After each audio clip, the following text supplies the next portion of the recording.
Hello friends, welcome back to my new video. और आज मैं आपके लिए लेकर आई हूँ अध्याय 11 का संपूर्ण रिवीजन। देखिए, ये बहुत बड़ा अध्याय था। 159 से 199 इसमें धाराएं थी। तो मैंने आपको शॉर्ट वीडियोस में इसको कंप्लीट पढ़ाया है। आज मैं इसका कंप्लीट एक ही वीडियो में रिवीजन लेकर आई हूँ। तो हमने समझ लिया है, हमने उनको की पॉइंट्स में भी पढ़ा था।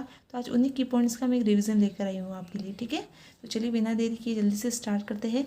देखिए, अध्याय 11 का नाम ही क्या है? नगरीय विकास और नगर योजना। तो मैंने आपको इससे पहले ही धारा याद करवाई थी कि नगर योजना बनानी है हमें। नगर का विकास करने के लिए हमें क्या बनानी है? नगर योजना। अब नगर योजना बनाने के लिए हम सबसे पहले क्या करेंगे? सर्वेक्षण करेंगे कि योजना किस प्रकार बनानी है, उसको कहाँ लागू करना है, उसकी सीमा क्या होगी, कौन कौन सी सुविधाएं होगी। ठीक है, तो सर्वेक्षण करेंगे। और हमें योजना जो बनानी है उसको हमने 3 भागों में बांटा था।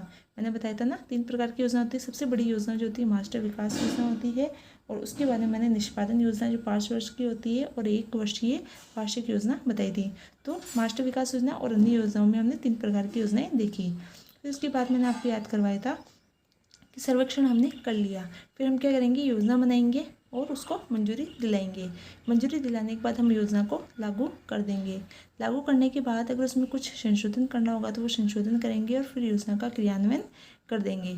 योजना का क्रियान्वयन करने के बाद में जो इससे पहले यानी कि इस अधिनियम से पहले की जो योजनाएं थे वो भी इसी अधिनियम के अधीन समझी जाएगी, यानी कि उनका इसी में समावेशन कर दिया जाएगा। ठीक है, फिर उसके बाद में मैंने बताया कि जो योजना हमने लागू की, क्रियान्वित की है, उसका हम क्या करेंगे? रिव्यू करेंगे कि उसमें कोई कमी नहीं है, वो ठीक से लागू हुई या नहीं हुई। तो उसका पुनरीक्षण यानी कि योजना का क्या करेंगे? रिव्यू करेंगे। फिर रिव्यू करने के बाद में जिस योजना को जिस क्षेत्र में लागू किया है उस क्षेत्र को हम विकास क्षेत्र घोषित करेंगे। विकास क्षेत्र घोषित करने के बाद में अगर उस क्षेत्र में किसी भी प्रकार का कोई भी विकास होता है तो वो अवैध माना जाएगा। यानी कि विकास क्षेत्र किसी को घोषित कर दिया तो उसमें किसी भी प्रकार का निर्माण या मरम्मत का कार्य बिना नगरपालिका की अनुमति के नहीं हो सकता है। अगर होता है कोई भी अवैध विकास, उस पर क्या लगाया जाएगा? जुर्माना लगाया जाएगा। देखिए, सबसे पहले घोषणा हुई, घोषणा करने के बाद उस पर अगर किसी ने अवैध विकास किया तो उस पर जुर्माना लगाएंगे। जुर्माना लगाने के बाद उस अवैध विकास को हटाएंगे। और अगर किसी ने अवैध विकास पूर्ण नहीं हुआ, मतलब चल रहा है, निर्माणाधीन है, तो उसको क्या कर देंगे? रोक देंगे। ये तो था अवैध विकास। मान लीजिए कोई अस्थायी विकास भी कर रहा है तो उसको भी क्या करेंगे? रोक देंगे। तो जो अवैध विकास और अस्थायी विकास में मैंने फ़र्क बताया था कि अवैध विकास से तो 30 दिन का नोटिस जारी करेंगे और अस्थायी विकास के लिए सिर्फ 15 दिन का नोटिस जारी करेंगे, फिर उसको हटा देंगे। फिर उसके बारे में बताया था कि किसी भी प्रकार का निर्माण या मरम्मत ही नहीं बल्कि किसी भी भूखंड का विभाजन भी अगर आपको करना है, उसका पुनर्गठन या कोई निजी मार्ग भी निकालना है, तो इस विकास क्षेत्र में उसके लिए भी आपको क्या लेनी होगी? मंजूरी लेनी होगी। अब ये जो सारे कार्य कर रहे हैं, किसी विकास को हटा रहे हैं, रोक रहे हैं, जैसे भी लेकर जा रहे हैं, पुलिस जाब्ता लेकर जा रहे हैं, तो उसके लिए नगरपालिका का समय भी खर्च हो रहा है और पैसे भी लग रहे हैं। ठीक है ना? तो उसकी जो व्यय जो नगरपालिका के द्वारा हो रहा है उसकी वसूली नगरपालिका किससे करेगी? उसके स्वामी से करेगी। तो व्यय की वसूली कौन करेगी? नगरपालिका और उसके स्वामी से करेगी। फिर उसके बारे में मैंने बताया कि परियोजनाएं और योजनाएं जो स्कीम है उसको बनाने के लिए सबसे पहले क्या करते हैं? विषय वस्तु का निर्धारण करते हैं। सबसे पहले क्या करते हैं? विषय वस्तु का निर्धारण करते हैं।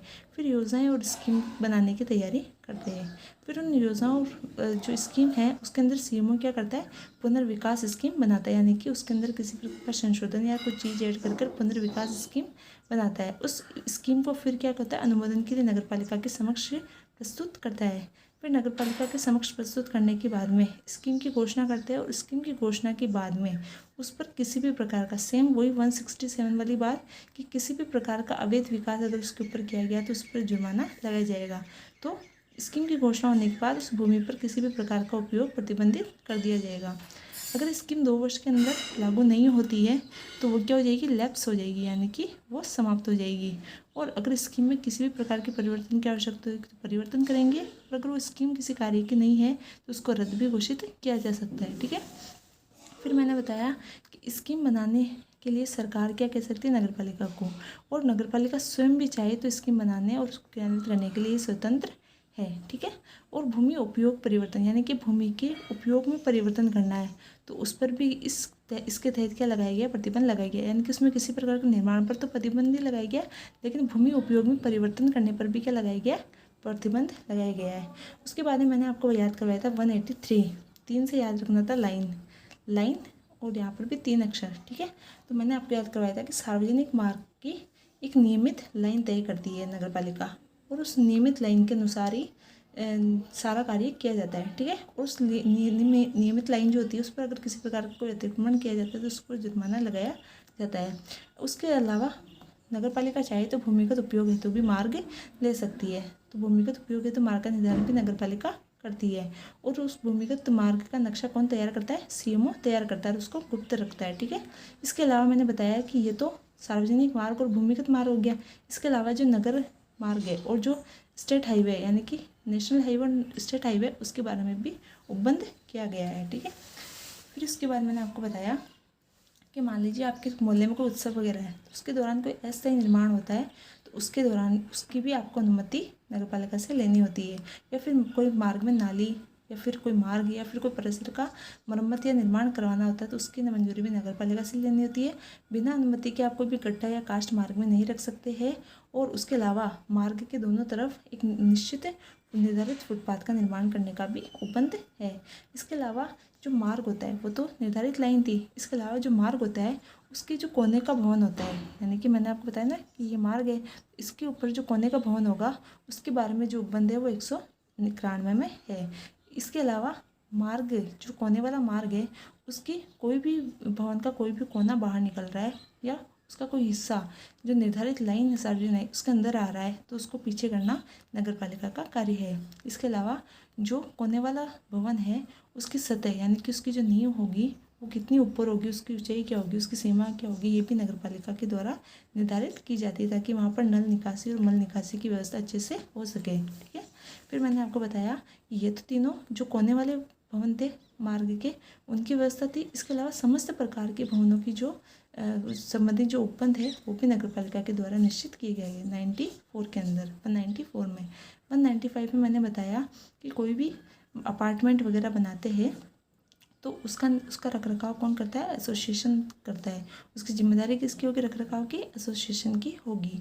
और कोई भी अनुमति और आज्ञा मतलब मान लीजिए कोई अपार्टमेंट का कार्य करवा रहा है तो उसके लिए उसकी अनुमति और आज्ञा को प्रदर्शित करना, किसी भी प्रकार का कोई भी कार्य करता है तो उसके लिए 4x4 के बोर्ड पर उसको प्रदर्शित करना, आज्ञा को प्रदर्शित करना आवश्यक है। लेकिन उसके लिए अनुमति यानी कि वो बोर्ड लगाने के लिए, होर्डिंग लगाने के लिए, मरम्मत का उसकी तरह होर्डिंग लगाने की आज्ञा भी नगर पालिका से लेनी होती है। इसके अलावा मैंने बताया कि सुख सुविधाओं का उत्तरदायित्व यानी कि नगर पालिका के क्षेत्र में आने वाले भवनों पर पानी, नल वगैरह सब अच्छे से पहुंच रहा है, बिजली वगैरह, तो उसकी जो उत्तरदायित्व है किसका होगा? नगर पालिका का होगा। उसके अलावा बताया कि ये तो अपार्टमेंट, जैसे अपार्टमेंट बनाते हैं एसोसिएशन कोई भी, तो वो अपार्टमेंट खुद भी रख सकते हैं या फिर वो ऐसे कॉलोनियाँ डेवलप करके वो नगर पालिका को उसका अधिग्रहण सौंप सकते हैं, ठीक है ना। वो या फिर नगर पालिका खुद भी उनको ग्रहण कर सकती है, फिर उसका उत्तरदायित्व किसका होगा? नगर पालिका का होगा, ठीक है। तो ये हमारा आज का वीडियो था और इसमें हमने अध्याय 11 के जो की पॉइंट्स मैंने आपको पहले बताए थे उनका एक बार रिविज़न करवाया है। आई होप आपको ये क्लास पसंद आएगी और अगर आपको ये क्लासें पसंद आ रही है तो इनको लाइक कीजिए, शेयर कीजिए और अगर अभी तक आपने मेरा चैनल सब्सक्राइब नहीं किया है तो इसको सब्सक्राइब कीजिए। हम मिलते हैं यूआरओ की नेक्स्ट क्लास में। Thank you.